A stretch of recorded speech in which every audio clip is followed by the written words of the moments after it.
Connie Wagner est née le 26 mars 1963 dans l'État de l'Ohio aux États-Unis. La jeune fille a grandi au sein d'une famille élargie avec sa sœur jumelle Bruni. En raison de problèmes d'occlusion, elle a été victime de brimades répétées de la part de ses camarades pendant son enfance. Mais malgré ces épreuves, Connie était une enfant joyeuse et dotée d'un grand sens de l'humour. Elle a mentionné à plusieurs reprises qu'elle préférait souffrir elle-même plutôt que de faire souffrir les autres. Ses connaissances et sa famille la décrivent comme une personne joyeuse et énergique. Lorsque Connie avait environ 14 ans, la famille Wagner déménagea à Westbrook dans le Maine. À cette époque, Connie avait déjà consulté un orthodontiste et portait déjà un appareil dentaire. Elle se fit rapidement de nouveaux amis, dont Thomas Culp, son futur compagnon. Peu de temps après, elle réalise qu'elle est follement amoureuse de Tom. Après avoir attendu d'avoir 15 ans, elle quitta l'école et emménagea avec son fiancé. Le couple s'entend à merveille. La première chose que Connie et Thomas décidèrent de faire avec la maison était de la peindre.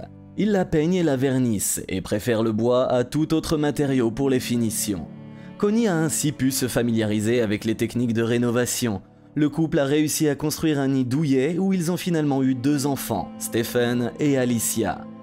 Avec le temps, Connie a décidé de se consacrer à sa famille, car pour elle, il n'y avait rien de plus important que les enfants et le mari qu'elle a. Sa nature facile lui permet de ne voir que les aspects positifs, même dans les moments difficiles. Le temps passa et à un moment donné, le couple décida d'ouvrir sa propre entreprise de travaux de réparation. L'entreprise fabriquait des cloisons sèches, peignait et effectuait des travaux de réparation dans de petits magasins, des restaurants et des écoles. En général, le couple acceptait toutes les commandes qui lui étaient confiées. Au fur et à mesure que les enfants de Connie et Thomas grandissaient, ils se sont également impliqués dans l'entreprise familiale. En mars 2004, la famille a décidé d'acheter un bar à une quarantaine de minutes de chez elle. L'ouverture de ce nouveau commerce a obligé Connie à travailler d'arrache-pied. Elle commençait sa journée de travail à 6 h du matin pour la terminer souvent à 2 ou 3 h du matin. Tel était le mode de vie de la famille à l'époque des événements malheureux qui restent inexpliqués à ce jour. L'affaire Connie a incité les enquêteurs à garder confidentiels les détails qu'ils ont obtenus. Les détails de l'incident n'ont pas été communiqués aux médias locaux. L'absence de tels détails ne rend cependant pas ces événements moins importants ou moins choquants. La demande de la victime de garder certaines choses secrètes devait être honorée. Il s'agit toutefois de choses très personnelles qui ne devraient pas être rendues publiques. Le 20 avril 2004, un événement a choqué tous ceux qui connaissaient de près la famille Culp. Le couple aurait eu une violente dispute dans un bar leur appartenant, au cours de laquelle Tom aurait soudainement saisi un fusil de chasse et tiré sur Connie avant d'essayer de se tirer une balle. Curieusement, tous deux ont survécu à cette altercation. Thomas a perdu plusieurs dents et son œil gauche a presque cessé de fonctionner. Connie, âgée de 40 ans à l'époque, a subi des blessures bien plus graves. Son mari lui avait tiré directement dans le visage à bout portant, lui faisant perdre simultanément le nez, les joues, un œil, la mâchoire, la lèvre supérieure, le palais et la zone autour des oreilles. Lorsque les médecins de l'hôpital ont examiné ce qu'il restait du visage de Connie, leur pronostic était sombre. Il semblait incroyable que Connie ait pu survivre à une telle chose. Elle était désormais dans l'incapacité de mâcher des aliments solides, de boire, de sentir ou de goûter des aliments par elle-même. Elle devait également respirer à l'aide d'un tube intégré dans sa gorge, et pourtant, elle était toujours en vie.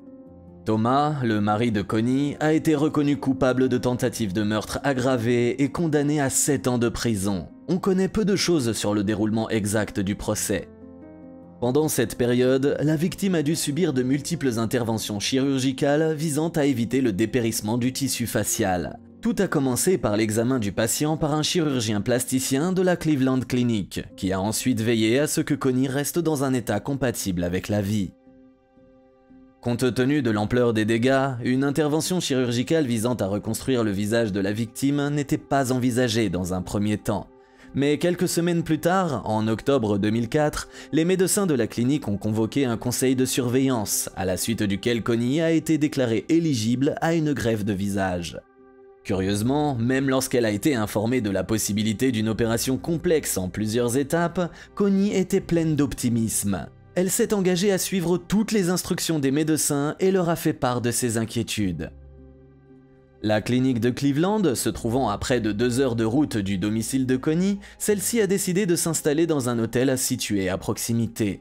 La première étape était de passer des tests psychologiques et médicaux, afin que les médecins puissent s'assurer de sa stabilité physique et émotionnelle. Connie les a passés avec succès. Malgré son consentement à la transplantation, le donneur dont elle avait besoin n'était tout simplement pas disponible à l'époque.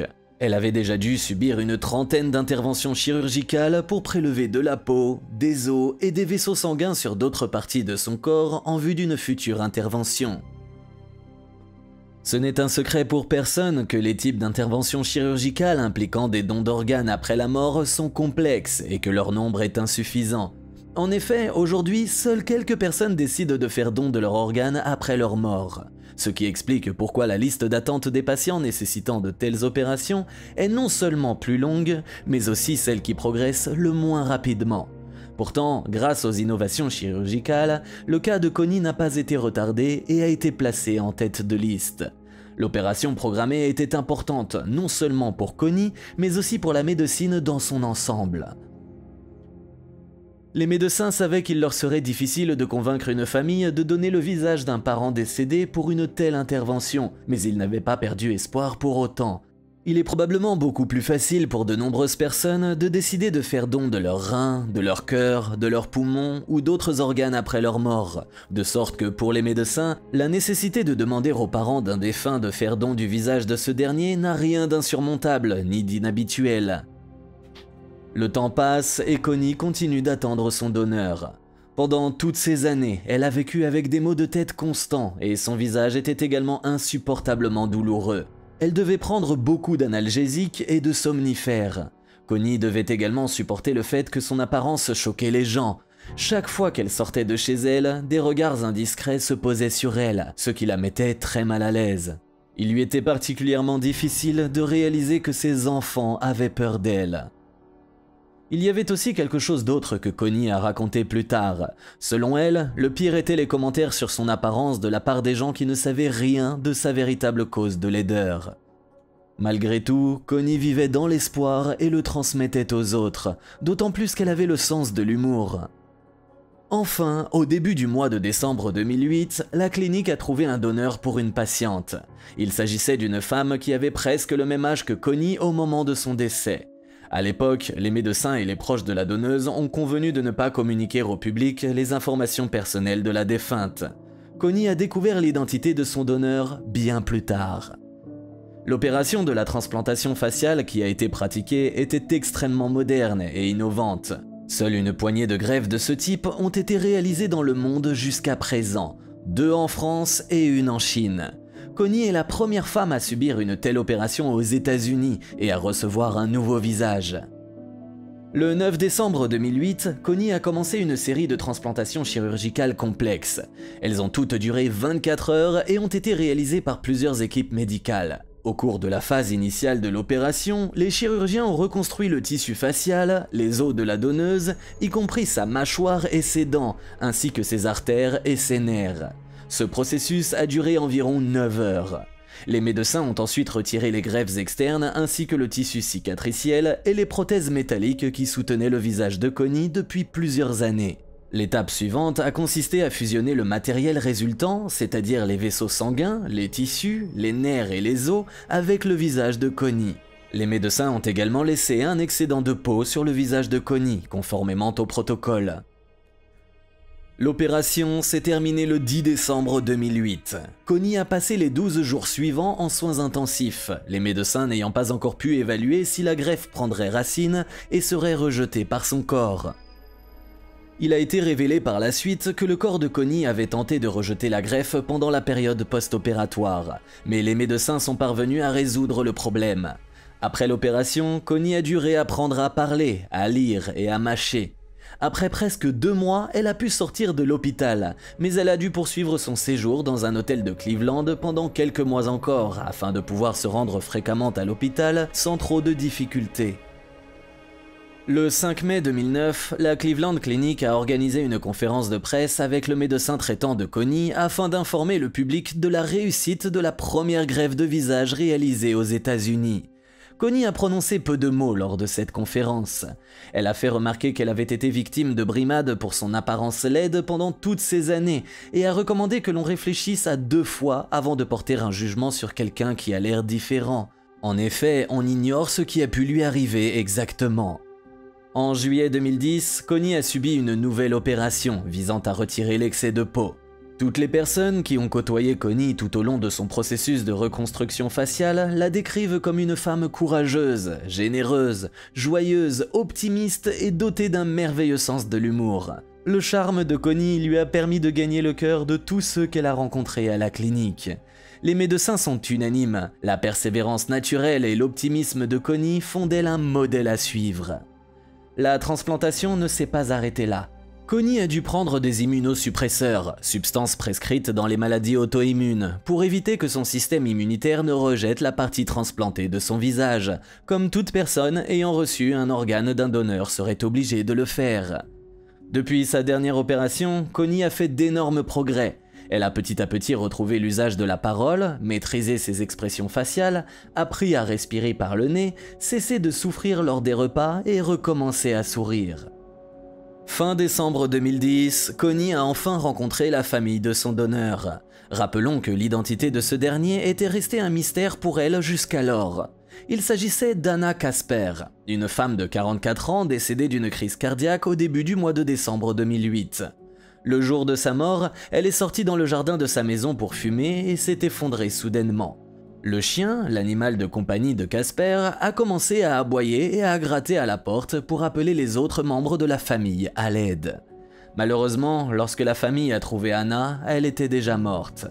Les médecins urgentistes ont tenté de la réanimer sur le chemin de l'hôpital, mais à ce moment-là, Anna avait déjà passé plus de 20 minutes sans oxygène, si bien qu'à son arrivée à l'hôpital, les médecins ont déclaré qu'elle était morte. Au cours de sa vie, Anna a travaillé dans une maison de retraite. Elle a également été livreuse de pizza et femme de ménage. Les personnes qui l'ont connue la décrivent comme une personne gentille et attentionnée, qui aimait la vie.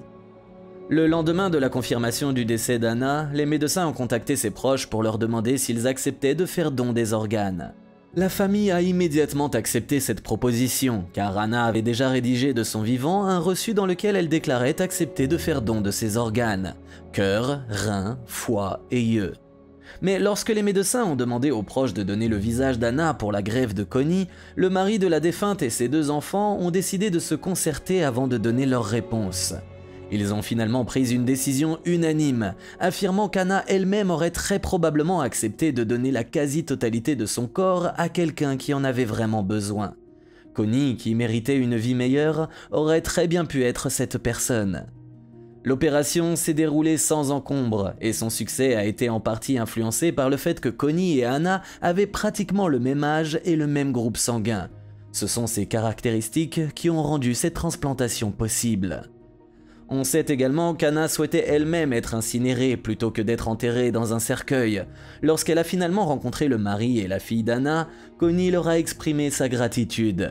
Grâce à leur humanité et à leur gentillesse, elle a pu recommencer à zéro. Au bout d'un certain temps, Connie reprit le cours de sa vie. Elle retourna dans sa ville natale où elle vécut le reste de ses années de bonheur. Connie était toujours myope, l'un de ses yeux était complètement aveugle et l'autre ne voyait que les formes, les ombres et certaines couleurs. Elle a également dû apprendre à vivre avec des appareils électroniques spéciaux qui lui ont permis de gagner en autonomie. Alicia, sa fille, s'est occupée d'elle et l'a aidée à nettoyer la maison. Connie est restée en forme, a fait de l'exercice et a mené une vie saine. Bien sûr, elle a dû subir des examens médicaux périodiques pour s'assurer que sa santé ne se détériorait pas et que tout se passait bien avec la greffe.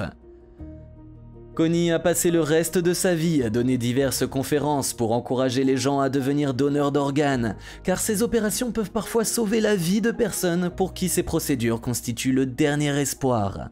Elle a également aidé des groupes de femmes victimes de violences domestiques en leur racontant les événements tragiques qu'elle avait vécus. Connie est décédée le 29 juin 2020, elle avait 57 ans. Elle est décédée à la Cleveland Clinic où elle avait été hospitalisée quelques jours auparavant. La cause exacte de son décès n'a pas encore été révélée. Concernant l'ex-mari de Connie, les informations à son sujet sont rares, mais on sait que Thomas Culp a purgé sa peine de 7 ans et a été libéré en 2011. On ignore également où il se trouve aujourd'hui et comment il occupe ses journées. Par ailleurs, certaines personnes affirment que l'agresseur de Connie serait décédé depuis longtemps.